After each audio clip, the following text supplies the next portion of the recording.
Absolutely love our main event coming up this weekend, UFC 265 for the interim heavyweight championship. Forget about all the reasons why we ended up with the belt on the line. Forget it. This is the number one contenders match. We have the Black Beast Derrick Lewis competing at home in front of the Houston crowd, taking on France's Le Bon Gamin Cyril Gane, and I can't wait for it because, Matt, Fighting Apex has been pumping the tires of Cyril Gane since he was with TKO. And listen, for my friends over in Quebec, they made fun of me a few weeks ago when I was there in person. They said that my Blundstones were les bottes acadiennes because I'm French from New Brunswick and not from Quebec. But for Cyril Gane, he did what I didn't do in Quebec. He put down an absolute beatdown on the competition. And for me, the big win that he had was over Adam Dyksa, who a lot of people thought this guy's going to wreck house over there. Then he's going to become the next Canadian homegrown star. He's going to be in the UFC, and all of a sudden you're lighting the world on fire at heavyweight. And Cyril Gane said, hold my croissant. We're not doing any of that. And Adam Dyksa has had unsuccessful MMA bouts and boxing bouts since then. So Cyril Gane, is why I might not put as much stock as you do in that win. Cyril Gane, though, early on, you could tell how special he was. You can tell how relaxed he was in the cage. And he is that classic kickboxer that's worked on his takedown defense, has rounded out his game, and added in the jiu-jitsu category. I think the Dontel Mays fight, that's probably the most telling where, hey, we're at the end of it, we're going to go for a heel hook. And then we got it. For Cyril Gane, he's continued to face higher levels of competition all the way up, including his last bout not that long ago against Alexander Volkov, where he looked absolutely amazing in that one. It was his cadence, it was his pace, he didn't burn himself out. Same thing could be said against Jairzinho Rozenstruik, and a lot of people were critical because it wasn't the most exciting fight. So some people might not like Cyril Gane for that fact. Maybe some of his fights aren't the most exciting, maybe some of them are, but overall, very consistent fighter, very, very well-rounded for just being a French kickboxer. But the opposite can be said for Derrick Lewis. This guy's a walking highlight reel. Here's the thing. Cyril Gane, is he the more polished striker? Of course he is. Does he have the better offensive takedowns? Okay, Derrick Lewis, oddly enough, isn't the worst offensive wrestler, but you get the idea. Is he the better grappler? Probably. Does he have the better cardio? Probably, but again, there's some question marks around that. That's the thing. Derrick Lewis is probably the worst fighter in most of his fights, but that's never really mattered to him. And that's really the cool thing about Derrick Lewis. He's kind of just a regular guy who just so happens to be one of the top heavyweights in the world. Because Derrick Lewis, inside the cage, extremely exciting. Outside the cage, extremely exciting. And he does have all those it factors when you look for a champion in MMA. And that's why the UFC does not mind promoting a guy like Derrick Lewis. And that's why it's easy to sell Derrick Lewis in this main event. I know a lot of people are upset about there being a vacant title in this fight. But no one's upset that Derrick Lewis is getting this opportunity because everybody realizes that the winner of this fight is definitely the rightful number one contender. Personally, I think Derrick Lewis probably should have fought Francis Ngannou this weekend. Maybe Gane just sits to the side. I thought Stipe Miocic should have. Well, okay, good example too. Maybe Gane could have fought Stipe in the meantime. I just thought Derrick Lewis, Francis, there's a little bit of history in there. You could sell that fight easily. The fact that Gane looks so good against Volkov, though, can't go unnoticed. And again, I've been critical of Gane throughout his UFC tenure because, again, and I'm going to kind of throw shade at you, but agree with you as I do this. You could do a much better job selling Cyril Gane. Don't bring up the submission win over Dontel Mays, because of course he submitted Dontel Mays. When you look at Cyril Gane, bring up some of the moments in his fights. Look at the Dontel Mays fight and bring up the fact that Dontel Mays couldn't land a single strike, even though he is a boxer at the heavyweight division, and a technical one at that. I look more at the defense that Cyril Gane showed in that fight as being more impressive than the offensive submission he was able to put on Mays. Go to the Junior Santos fight, and again, you brought up how Drako Rodriguez got hit in the back of the head, so he maybe probably shouldn't have lost against Eamon Zahabi. We only have to say it because you brought it up in that fight. Cyril Gane did hit JDS in the back of the head, but again, it wasn't his fault. JDS was turning away from it, and if you're turning away from a strike and I hit you in the back of the head, it is not my fault, it's your fault. So that's why the win is right. Again, just making fun of us, Craig. Settle down. For Cyril Gane, it has been a slow burn, though. And again, the Jairzinho Rozenstruik fight, I thought he won, don't get me wrong. But it wasn't one of those fights that you look at and you go, oh, wow, that guy's going to be champion. He really did need another fight under his belt against another top-level guy.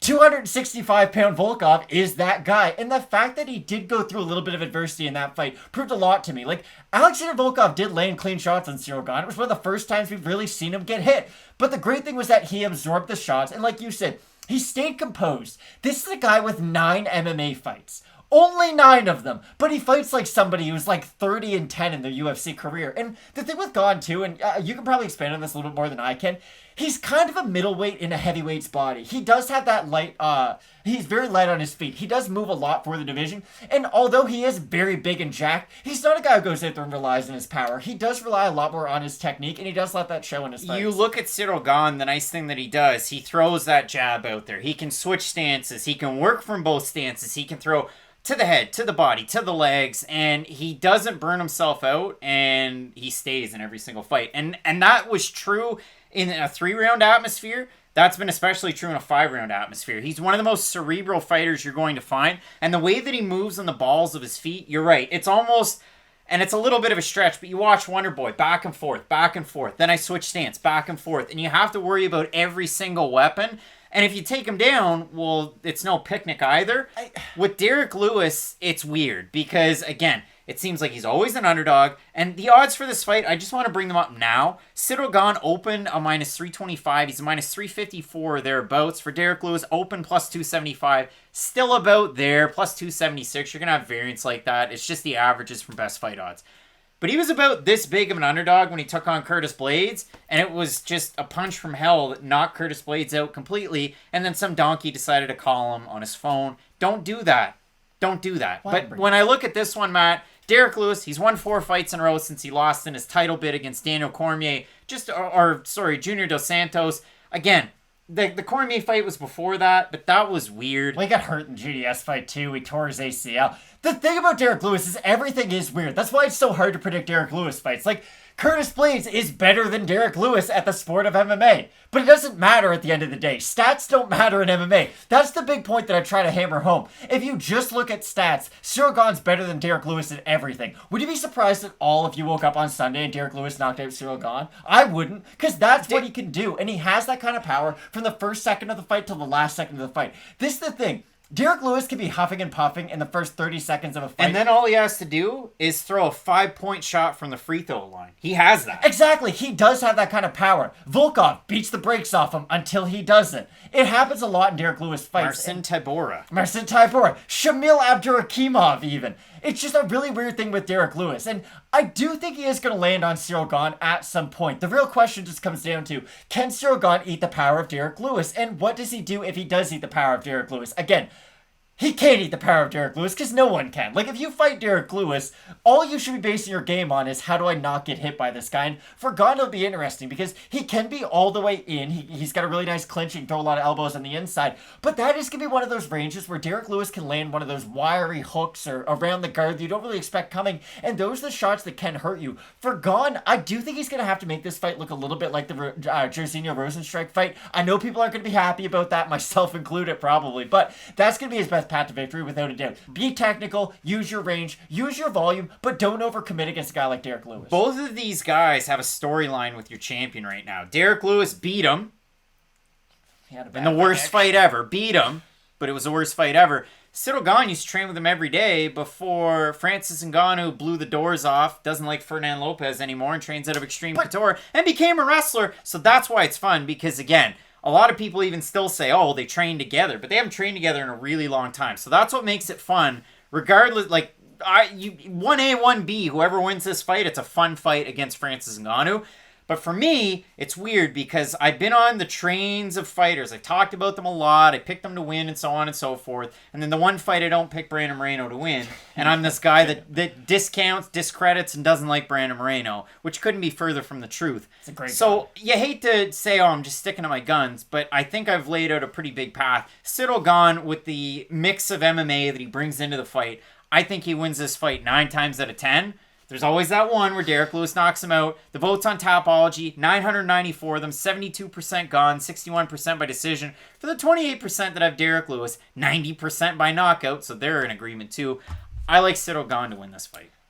Okay, I like Cyril Gane to win this fight, but again, he could eat like a double flying knee from Derrick Lewis, and I wouldn't be surprised at all. Too. Derrick Lewis throws wheel kicks to open fights, guys. He weighs 265 pounds. I don't think you realize just how ridiculous that is. He does have that like Javi Ayala type of athleticism. I know it probably should be the other way around. Javi Ayala has Derrick Lewis levels of athleticism, but you can't judge the book by its cover when it comes to Derrick Lewis. He has by far the more power in this fight, and I really do feel like if he lands that one shot, it will be night-night for Cyril Gane. But Gane isn't hittable, and at the heavyweight division, that can take you a very, very long way. And it will be interesting, too, because we do often say, Francis Ngannou just traded Ferdinand Lopez, that kind of blew up. We also have to bring up the fact that Francis did get better when he left there, though, and that really is the interesting thing. Like, Cyril Gane already looks this good right now with this gym. It will be interesting to see, okay, that gym took Francis as far as they could. Kind of like Sanford did with Kamaru Usman. Sanford's still a great gym. It's just you can always kind of reach your limits with a guy. Then Usman goes to another gym. He levels up even more. I feel like Francis did a similar thing, so I would personally love to see that storyline of Gane versus Francis in their next fight. So again, I like Cyril Gane in this one. Again, I don't think his grappling's as good as we might sell it on this channel, although I do think he's a better grappler than Derrick Lewis. I think he's going to win by decision, though. If he gets on top of Derrick Lewis, Lewis just has that just get up attitude, and he's able to do it, and his cardio lasts. That's the weird thing. The thing about Gane is that he might get the takedown. I don't think he's going to be able to hold the takedown on Derrick Lewis. I actually think just get up kind of works on guys like Cyril Gane because Gane's grappling is based off his physical strength a lot of the time. Gane isn't a guy like Brian Ortega who goes, okay, I'm going to float from your guard into side control, then I'm going to apply a triangle. I'm going to kind of use physical strength. Yes, the tools are there, but he's still kind of building up his grappling to get to the point to where his striking is. I think that, yes, if he takes Derrick Lewis down, Lewis will be able to get back up, and that's the thing that Cyril Gane can't find himself in. He can't find himself in one of those tweener fights where he finds himself going for a lot of like quick rush shots into a takedown attempt, like trying to rush things. He has to stay composed because again, when you rush things, that's when you leave yourself open. When you leave yourself open, Derrick Lewis tends to go home with a much bigger check. Matt, in this fight, we're both going with Francis Cyril Gane to get the win. I'm sure there's going to be a lot of Derrick Lewis fans and admirers down below in the comment section. You let us know who you're going with in this fight. Matt, UFC 265 is absolutely stacked. So many great fights. Co-main event. Aldo taking on Munoz. I'm excited for Ode Osbourne's fight. It's a shame that it's an Ode Osbourne card this weekend, not a Conor McGregor card. But overall, there's a lot of great ones. And actually, there's a pretty good interview with Ode on the channel. So make sure you check that out. If you got time, check out our second channel. It's 15-minute card breaks. If you like sports cards and kind of like us, maybe you want to check it out. But overall, it should be a great week. If fights fall out, we'll have them updated here as usual. And on Saturday, you've got Question Mark Kicks that starts 2 hours before the prelims, as well as our fight companion for UFC 265. I can't wait for that. So make sure you're tuned in. Toss a like and a sub so you know when we go live as well. Keep it locked in with Fight Night Picks, and as we always say, let's get into it.